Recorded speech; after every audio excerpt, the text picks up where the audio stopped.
Once upon a time, in a small and busy town, there lived a young man named Kareem. He was not a bad person. He worked hard, he meant well, and he cared about what he did. But he had one habit that followed him everywhere he went. He could not let an opinion go. If someone said his work was slow, he spent 3 days proving it wasn't. If a neighbor mentioned that his garden looked tired, he stayed up replanting it that same night. If a colleague raised an eyebrow at his idea in a meeting, he carried that eyebrow home with him, turned it over at dinner, and woke up with it still sitting on his chest. Every opinion was a verdict, and every verdict had to be fought. His older sister, Nadia, watched all of this from a quiet distance. She was 6 years older and had learned things Kareem hadn't yet. She didn't say much. She just watched him run. One afternoon, Kareem came home with his jaw tight and his hands restless. A man at work, someone he barely knew, had told him his presentation lacked confidence. That was the word, confidence. Kareem had replayed it 17 times on the walk home. He told Nadia what happened. She listened. Then she said, quietly, "Maybe he was right." Kareem stopped. He looked at her like she had said something in a language he didn't speak. He waited for her to take it back. She didn't. That was the first crack. He didn't sleep well that night.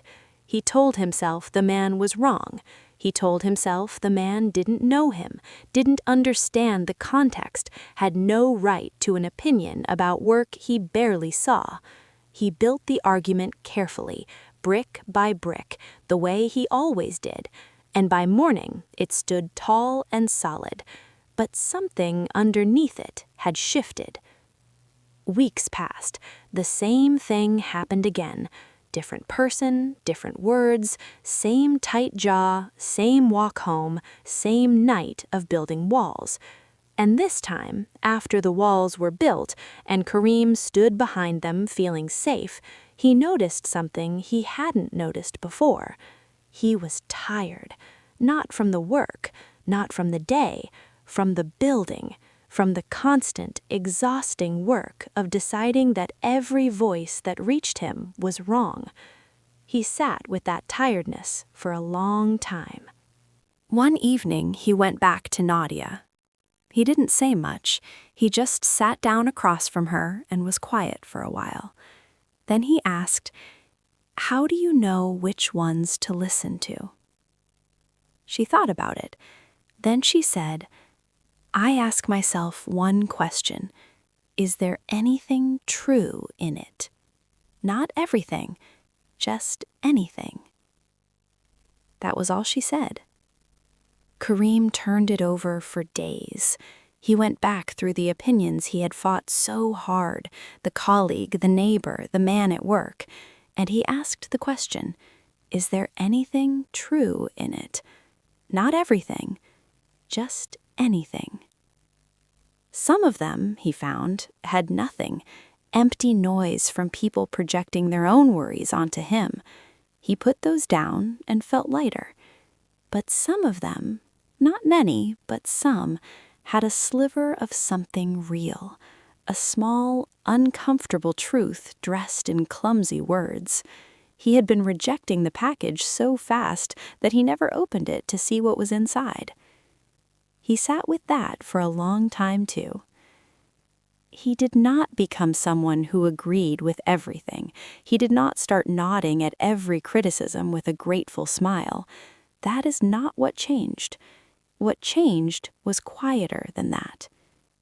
He stopped running. When an opinion reached him now, he paused. He held it for a moment, not to fight it, not to accept it, just to look at it. He asked the question, and then he decided. Some things he put down, some things he kept.